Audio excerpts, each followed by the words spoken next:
السلام علیکم ورحمۃ اللہ وبرکاتہ۔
السلام علیکم ورحمۃ اللہ وبرکاتہ۔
السلام علیکم ورحمۃ اللہ وبرکاتہ۔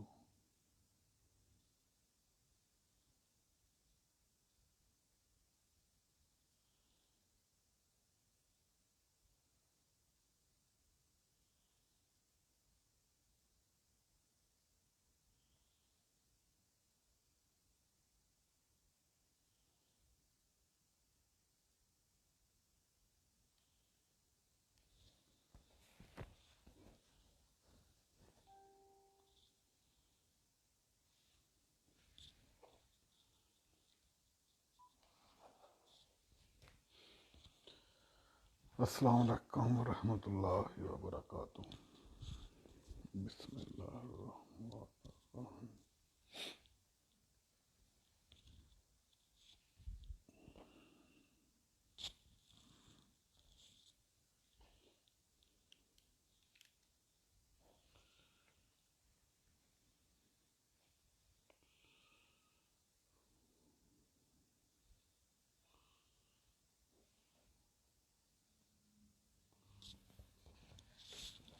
بسم اللہ۔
بسم اللہ الرحمن الرحیم۔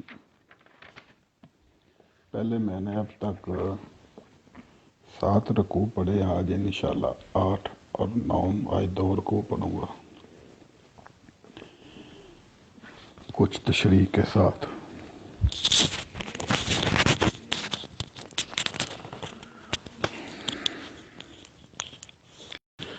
بسم اللہ الرحمن الرحیم۔ اعوذ باللہ من الشیطان الرجیم، بسم اللہ الرحمن الرحیم۔ یقیناً وہ لوگ جو ایمان لائے اور وہ جو یہودی ہیں اور انصاری اور دیگر الہی کتاب کے ماننے والے، جو بھی اللہ پر اور آخرت کے دن پر ایمان لائے اور نیک اعمال بجا لائے، ان سب کے لیے ان کا اجر ان کے رب کے پاس ہے اور ان پر کوئی خوف نہیں اور نہ وہ غم کریں گے۔ اس آیات کی تھوڑی سی تشریح۔ یہ آیات اور اس سے ملتی جلتی دوسری آیات قرآن کریم کے عدل کی عظیم الشان مثال ہے۔ اس میں کچھ شک نہیں کہ نجات اول طور پر انہی کو ملے گی جو رسول اللہ صلی اللہ علیہ وسلم پر سچا ایمان لائیں، لیکن ایسے بہت سے لوگ ہو سکتے ہیں جن تک اسلام کا پیغام صحیح نہ پہنچا ہو، بلکہ دنیا میں اربوں لوگ ایسے ہیں جن کو اسلام کا پیغام نہیں پہنچا۔ اس لیے قرآن کریم اعلان کرتا ہے کہ ایسے لوگ اگر اللہ تعالیٰ پر ایمان رکھتے ہوں اور یقین رکھتے ہوں کہ مرنے کے بعد ہم اٹھائے اور پوچھے جائیں گے، تو اگر وہ اپنی الہامی شریعت پر چلیں تو ان پر نازل ہوئی اور جس کا انہیں علم ہے تو انہیں ان نیکیوں کا جو وہ خدا کی خاطر کریں گے بہترین بدلہ دیا جائے گا، اور انہیں کوئی غم اور حزن نہیں ہوگا۔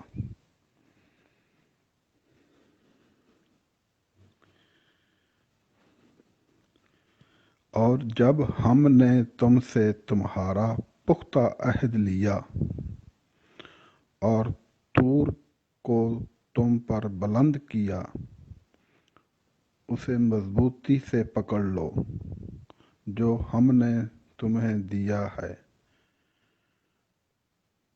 اور اسے یاد رکھو جو اس میں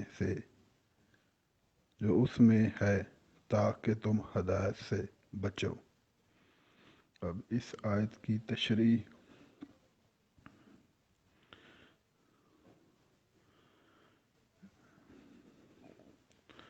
بعض مفسرین کا یہ خیال کرتے ہیں کہ طور پہاڑ زمین سے اٹھا کر اونچا کر دیا گیا تھا، حالانکہ مراد صرف اتنی ہے کہ وہ اس وقت طور کے سائے میں تھے۔ بعض دفعہ پہاڑ ذرا آگے کو بڑھا ہوا ہوتا ہے اور اس سے گزرنے والوں کو یوں لگتا ہے جیسے وہ ان پر جھکا ہوا ہو۔ بعض دفعہ ایسے پہاڑوں کے سائے تلے ایک پورا لشکر آ سکتا ہے۔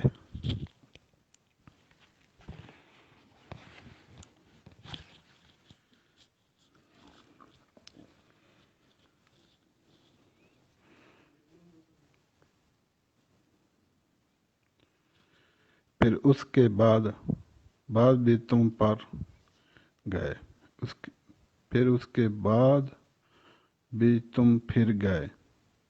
پس اگر اللہ کا خاص فضل ہو، اس کی رحم تم پر نہ ہوتے ہو تو تم ضرور نقصان اٹھانے والوں میں سے ہو جاتے، اور یقیناً تم ان لوگوں کو جان چکے ہو جنہوں نے تم میں سے سبت کے بارے میں تجاوز کیا، تو ہم نے ان سے کہا کہ ذلیل بندر بن جاؤ۔ اب اس آیت کی تشریح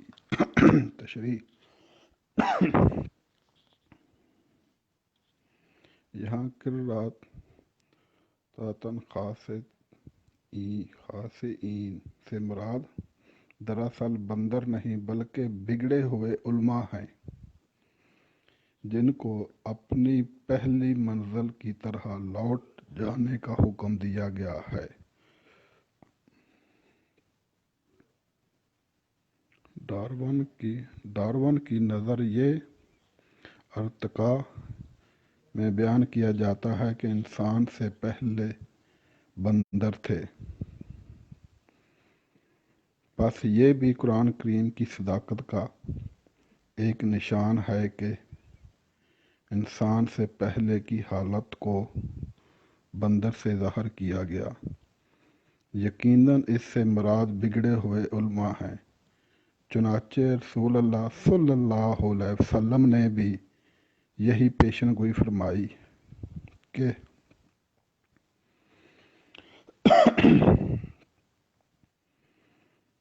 میری امت میں ایک گھبراہٹ اور بے چینی پیدا ہوگی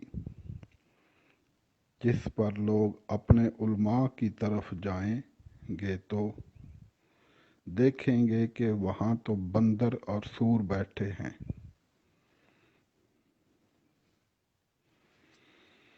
استغفر اللہ۔ پس ہم نے اس سبت کی بے حرمتی کو اس کی پیش منظر کی وجہ سے اور اس کی پیش منظر کی وجہ سے سرزنش کی باعث بنا دیا اور متقیوں کے لیے ایک عظیم نصیحت بنایا۔ اور جب موسیٰ نے اپنی قوم سے کہا کہ یقیناً اللہ تمہیں حکم دیتا ہے کہ تم ایک امتیاز رکھنے والی گائے کو ذبح کرو، انہوں نے کہا کیا تو ہمیں ہنسی کا نشانہ بنا رہا ہے؟ اس نے کہا کہ میں اللہ کی پناہ مانگتا ہوں اس بات سے کہ میں جاہلوں میں سے ہو جاؤں۔ انہوں نے کہا اپنے رب سے ہماری خاطر دعا کر کہ وہ ہمارے لیے واضح کر دے کہ وہ کیا ہے۔ اس نے کہا یقیناً وہ کہتا ہے کہ وہ ایک گائے ہے، نہ بہت بوڑھی اور نہ بہت کم عمر، اس کے بین درمیانی عمر کی ہے، بس وہی کرو جو تمہیں حکم دیا جاتا ہے۔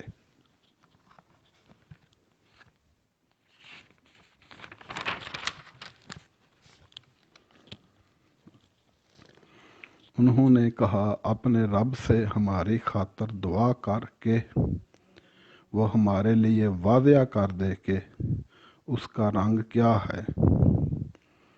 اس نے کہا یقیناً وہ کہتا ہے کہ وہ لازماً ایک زرد گائے ہے جس کا رنگ بہت شوخ ہے، وہ دیکھنے والوں کو خوش کر دیتی ہے۔ انہوں نے کہا اپنے رب سے ہماری خاطر دعا کر کہ وہ ہم پر مزید واضح کرے کہ وہ کیا ہے۔ یقیناً سب گایاں ہم پر مشتبہ ہو گئی ہیں اور ہم یقیناً انشاءاللہ ضرور ہدایت پانے والے ہیں۔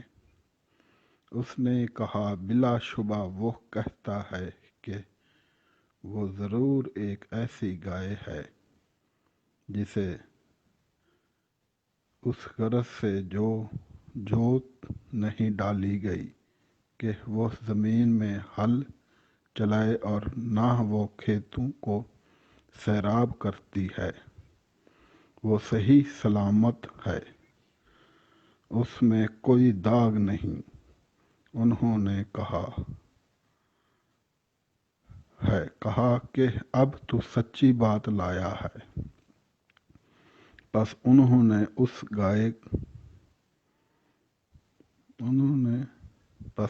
نے اسے ذبح کر دیا جبکہ وہ پہلے ایسا کرنے والے نہ تھے۔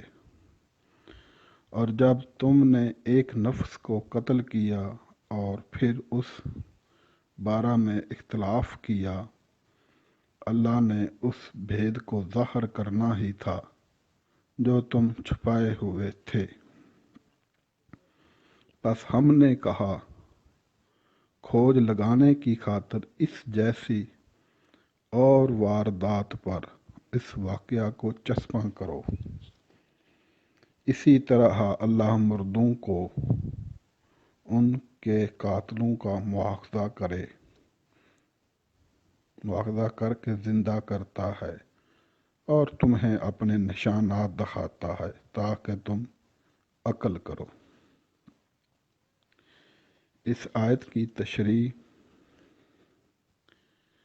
اس آیت سے بھی بعض مفسرین نے بالکل غلط معنی مستنبط کیے ہیں، یعنی اگر کوئی شخص مارا گیا ہو تو اسے ذبح شدہ گائے کے گوشت کے ٹکڑوں کو اس مقتول کے جسم پر مارو،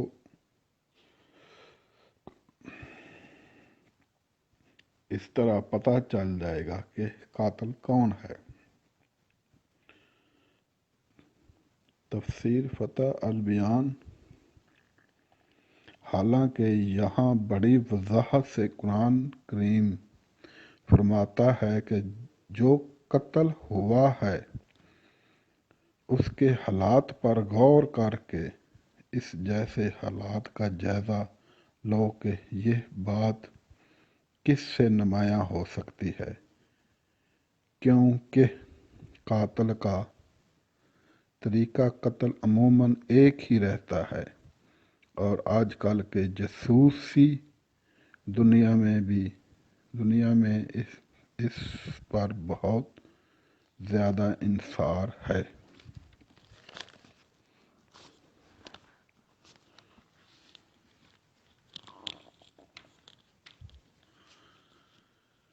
پھر اس کے بعد تمہارے دل سخت ہو گئے گویا وہ پتھروں کی طرح تھے، یا پھر سختی میں اس سے بھی بڑھ کر، جبکہ پتھروں میں سے بھی یقیناً بعض ایسے ہوتے ہیں کہ انہوں سے نہریں پھوٹ پڑتی ہیں، اور یقیناً ان میں سے ایسے بھی ہیں کہ جو پھٹ جائیں تو ان میں سے پانی نکلتا ہے، پھر ان میں یقیناً ایسے بھی ہیں جو اللہ کی خشیت سے گر پڑتے ہیں اور اللہ اس سے غافل نہیں ہے جو تم کرتے ہو۔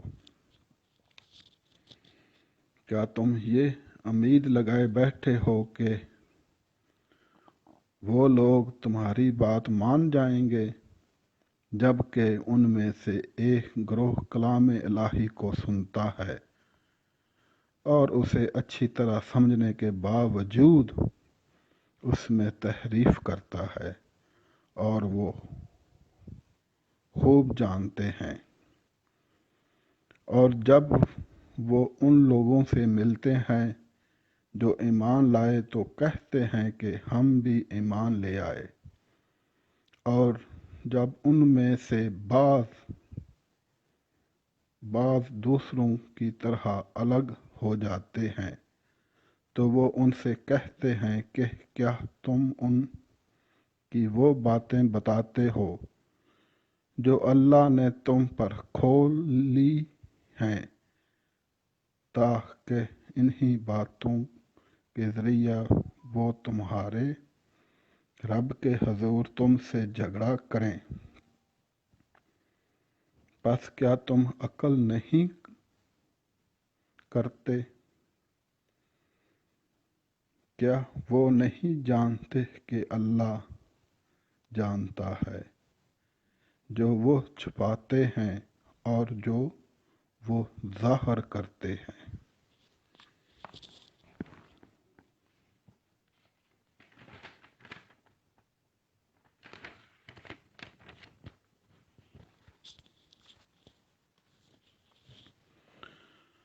اور ان میں سے ایسے جاہل بھی ہیں جو اپنی خواہشات کے علاوہ وہ کتاب کا کوئی علم نہیں رکھتے اور وہ محض قیاس آرائیاں کرتے ہیں۔ پس ہلاکت ہے ان کے لیے جو اپنے ہاتھوں سے کتاب لکھتے ہیں پھر کہتے ہیں کہ یہ اللہ کی طرف سے ہے، تاکہ وہ اس کے بدلے کچھ معمولی قیمت وصول کر لیں۔ پس ہلاکت ہے ان کے لیے اس کے نتیجے میں جو ان کے ہاتھوں نے لکھا، اور ہلاکت ہے ان کے لیے اس کی وجہ سے جو وہ کماتے ہیں۔ اور وہ کہتے ہیں ہمیں آگ ہرگز نہیں چھوئے گی مگر گنتی کے چند دن۔ تم کہہ دو کہ تم نے اللہ سے کوئی عہد لے رکھا ہے، پس اللہ ہرگز اپنے عہد کی خلاف ورزی نہیں کرے گا۔ پھر تم خدا کی طرف ایسی باتیں منسوخ کر رہے ہو جن کا تمہیں کوئی علم نہیں۔ حقیقت یہ ہے کہ جس نے بھی بدی کمائی یہاں تک کہ اس کی خطاؤں نے اس کو گھیرے میں لے لیا ہو تو یہی لوگ ہیں جو آگ والے ہیں، اور اس میں ایک لمبا عرصہ تک رہنے والے ہیں۔ اور وہ لوگ جو ایمان لائے اور نیک اعمال بجا لائے، یہی ہیں جو اہل جنت ہیں، وہ اس میں ہمیشہ رہنے والے ہیں۔ ماشاءاللہ، سبحان اللہ۔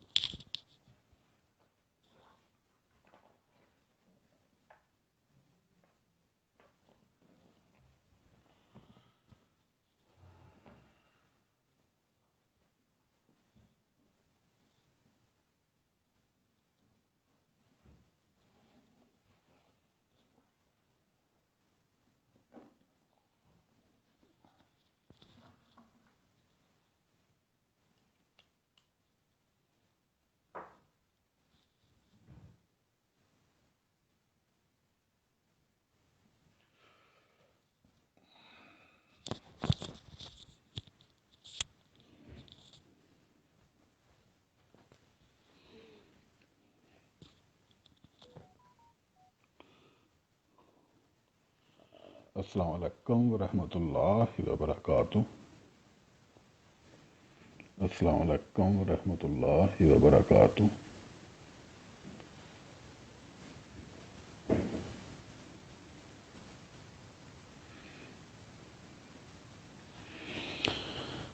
السلام علیکم ورحمۃ اللہ وبرکاتہ۔ پاکستان کی خوشحالی کے بارے میں ہم کوشش کر رہے ہیں۔ الحمدللہ الحمدللہ جتنا بھی اللہ تعالیٰ کا شکر ادا کرو وہ کم ہی ہے۔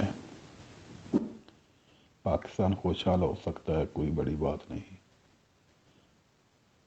اگر انسان کوشش کرے تو آپ کے علم میں ہے کہ وہ اللہ تعالیٰ کو بھی پا جاتا ہے۔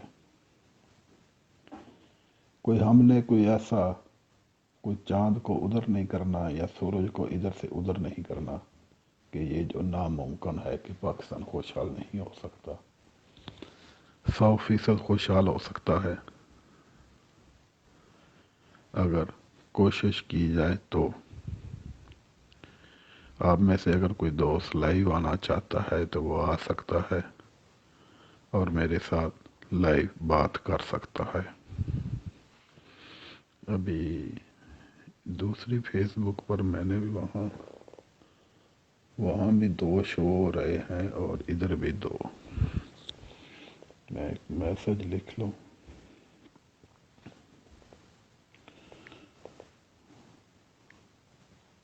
السلام علیکم ورحمۃ اللہ وبرکاتہ۔ خوشحال پاکستان کرنے میں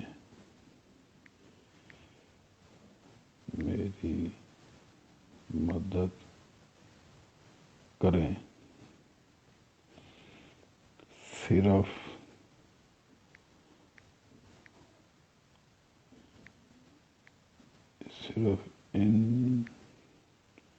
انٹرنیٹ پر کچھ وقت آپ کا قیمتی۔ خوشحال پاکستان کرنے میں میری مدد کریں، صرف انٹرنیٹ پر کچھ وقت چاہیے آپ کا قیمتی۔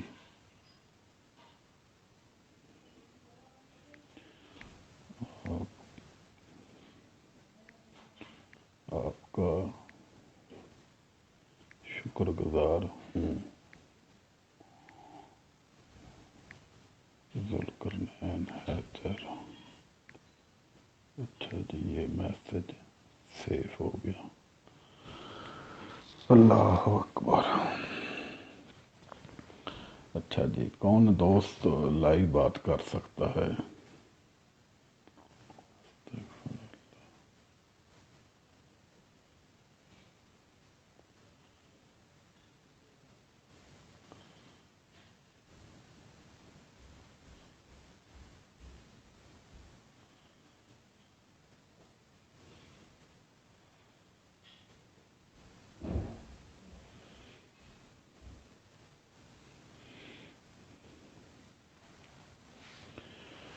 السلام علیکم ورحمۃ اللہ وبرکاتہ۔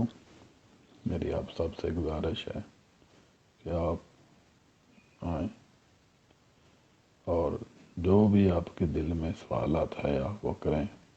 الحمدللہ میں آپ کے ہر سوال کا جواب دینے کا پابند ہوں گا، اور اگر آپ کے سوال میں سے اگر میں بھی آپ کو کوئی سوال کر دوں تو آپ کا بھی حق بنتا ہے کہ اس کا جواب دینا۔